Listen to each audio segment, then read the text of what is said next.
ফজরের নামাজের পরে জুমার দিনে এই বিশ্বের, এই মহাবিশ্বের যত সৃষ্টি আছে সবাই আল্লাহর ভয়ে থরথর করে কাঁপতে থাকে। কারণ এই জুমার দিনে ফজরের পরে কিয়ামত হবে।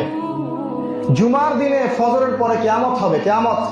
এই জন্য প্রত্যেকটা সৃষ্টি আল্লাহর ভয়ে জুমার দিনে কাঁপতে থাকে। তারা মনে করে যে আজকেই মনে হয় কিয়ামত হবে।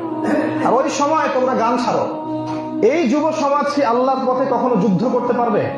এই যুবকরা কি কখনো আল্লাহর জন্য জিহাদ করতে পারবে? আল্লাহর জন্য তারা জীবন দিতে পারবে? মানুষ ব্যাপক গান বাজনা অভ্যস্ত হয়ে যাবে, বাদ্যযন্ত্রে অভ্যস্ত হয়ে যাবে।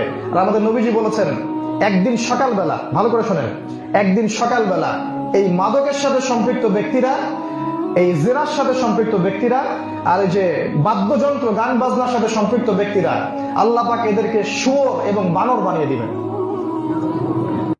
অথচ জুমার দিনটা এত ইম্পর্টেন্ট, এই দিনে দোয়া কবুল হয়।